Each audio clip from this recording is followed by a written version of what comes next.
Chers amis de la famille Apicience francophone dans le monde, bonjour et bonsoir. J'espère que tout se passe bien dans la vie de chacun.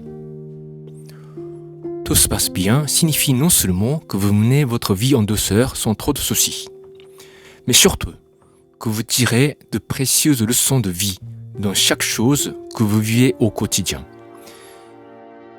qui permettent d'enrichir les expériences de votre âme, car c'est la seule chose qu'on peut emporter dans l'au-delà. Tout le reste, on le laisse dans ce bas monde. Aujourd'hui aussi, quelle que soit la situation dans laquelle se déroule votre existence, rendons grâce au Seigneur pour tout ce que nous recevons de lui. Merci beaucoup, Seigneur. Aujourd'hui, j'aimerais répondre à l'interrogation d'une membre en Haïti, exilée présentement aux États-Unis, qui souhaite approfondir sa compréhension sur la réincarnation. Surtout avec cette question de savoir pourquoi on perd notre souvenir de nos vies antérieures chaque fois qu'on est sur Terre. C'est une question en effet intéressante, à laquelle j'ai consacré moi-même pas mal de temps pour y voir plus clair. Je vous partage d'abord une parole de Maître Okawa, qui est la suivante. Dans ce bas monde, des civilisations différentes et de nouveaux environnements apparaissent en des époques et lieux différents, incitant les âmes à s'incarner de nouveau, afin d'acquérir de nouvelles expériences et une nouvelle individualité. Au cours de cette existence de quelques décennies, qu'il débute dans un corps de bébé, une nouvelle personnalité se forme, ayant un nom spécifique, une profession spécifique et un caractère particulier. Maître Okawa a prononcé ces mots lors de sa conférence intitulée « L'âge de l'utopie », donnée en 1993. C'est une conférence fort intéressante, que j'aurai l'occasion de vous faire suivre prochainement. La réincarnation est un vaste sujet, et il m'est impossible de couvrir en une seule émission tous les points pour vous permettre d'accéder à la compréhension complète. J'essaie simplement de vous laisser quelques pistes pour une meilleure compréhension, qui sera certainement utile pour mieux comprendre notre raison d'être en ce monde, qui est un terrain d'apprentissage pour nos âmes. La réincarnation est un système instauré par notre Seigneur pour nous permettre de faire progresser notre âme à l'infini. Si nous avons une âme qui ne se réincarne pas dans différentes époques, dans différentes situations, avec des identités les plus variées, mais qui vit quand même éternellement au paradis éternel dans une identité fixe, nous pouvons facilement imaginer que viendra très vite le moment où on s'ennuie et on ne sait plus comment progresser davantage. L'ennui fait partie de la nature de notre âme, qui est destinée à s'approcher de notre Créateur de toutes les manières imaginables au sein de ce grand cosmos. Nous nous réincarnons donc éternellement sur cette planète, jusqu'au moment où le Seigneur décidera de faire autre chose ailleurs. Pour rendre chacune de notre incarnation plus fructueuse, nous commençons toujours à partir de rien, à partir d'un état de bébé innocent et ignorant. Toutes les âmes se soumettent à cette règle, qu'elles soient un grand ange ou un être ordinaire.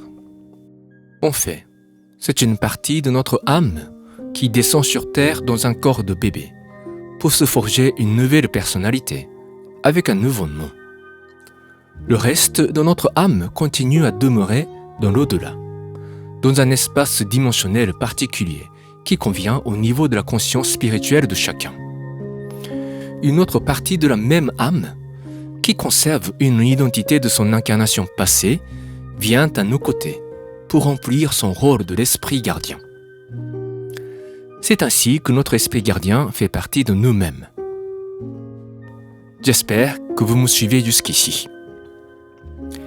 Maître Okawa nous donne souvent l'image d'une main avec une paume et 5 doigts.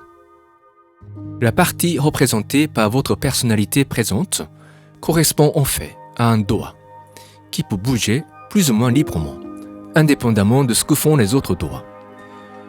Mais nous formons ensemble une main, qui est une notion, disons, supérieure à chaque doigt. Et le doigt qui a décidé de se réincarner dans des environnements choisis pour un meilleur apprentissage spirituel, y compris le choix de nos parents, de nos frères et sœurs, de notre nationalité, de notre parcours de la vie, se prépare à sa future descente terrestre en retrouvant son état vierge, se débarrassant de la mémoire de son incarnation précédente qui s'est déjà forgé une personnalité. Et on fait une nouvelle expérience de la vie, au cours de laquelle on subit toutes sortes d'influences de la part de ses parents, des enseignants à l'école, des amis ou des ennemis, des collègues, pour devenir quelqu'un. C'est pour créer une nouvelle personne au sein de notre âme que nous vivons. Et si on aura créé au bout de quelques décennies une nouvelle personnalité qui est défaillante, incapable de s'accorder aux vibrations du monde céleste, on chute en enfer, qui est un hôpital des âmes défaillantes, afin de se soigner. Pendant ce temps, le reste de l'âme au ciel se sont handicapés et blessés, jusqu'à ce que cette partie de l'âme réussisse à sortir de l'enfer. C'est ainsi que notre vie peut finir en échec. Finir en enfer est un échec grave de notre âme qu'il faudra tout faire pour éviter. En ce sens, je peux dire que nous, en tant que nouvelle personnalité qui se crée en ce moment-ci, nous ne nous souvenons pas de nos vies antérieures parce que nous n'en avons pas en quelque sorte. C'est dans la partie supérieure à notre personne terrestre, qui demeure dans l'au-delà, que le souvenir de nos vies passées est conservé. Et parfois, nous pouvons accéder à cette partie grâce à certaines expériences transcendantales à travers des méditations ou des prières. Parfois, une autre partie de notre âme, qui joue le rôle de notre esprit gardien, peut nous envoyer des messages ou des conseils. C'est comme si nous parlons avec nous-mêmes, qui a une autre identité que nous, qui a vécu une autre vie terrestre que nous, par le passé. Voilà en gros le mécanisme selon lequel nous vivons sans la mémoire de nos vies passées. Donc, pour résumer, il est vrai que nous vivons éternellement à travers la réincarnation. Mais il est aussi vrai de dire que nous ne vivons qu'une seule fois, avec notre personnalité actuelle, avec l'environnement dans lequel nous évoluons chaque jour. Un jour, quand j'étais jeune, j'ai lu un livre d'un pasteur chrétien japonais qui a marqué l'histoire spirituelle de notre pays, où il a renié catégoriquement la réincarnation, en prétendant que si c'était vrai, cela mènera les humains à une forme de décadence. Parce qu'on commence à se dire « Tant pis, je réglerai ça à ma prochaine incarnation » et à se montrer paresseux. Moi qui étais déjà disciple d'Apicience, ces propos m'ont révolté, qui ne me semblait que la démonstration de l'ignorance chrétienne, malgré la grandeur de sa personnalité. Mais maintenant, je comprends mieux sa philosophie, en raison de tout ce que j'ai développé au cours de cette émission. Nous ne devons pas être déçus, même si nous ne nous souvenons pas exactement qui nous avons été par le passé. C'est ce que nous découvrirons avec surprise lors de notre retour au ciel, et c'est bien ainsi. Vivons chaque jour comme si c'était le dernier. Ce que vous pouvez vivre aujourd'hui, vous ne le pourrez plus jamais, même si vous vous réincarnez éternellement. Vivons cette vie présente comme si c'était la dernière de notre âme. Je m'arrête là pour aujourd'hui. Si vous le souhaitez, je pourrais encore développer davantage la réflexion sur le mystère de la réincarnation. Aujourd'hui est un trésor unique dans un flux de temps éternel. Faisons tout pour tirer le meilleur parti de ce trésor avec un sentiment de profonde gratitude au Seigneur El Cantare, le Créateur de nos âmes.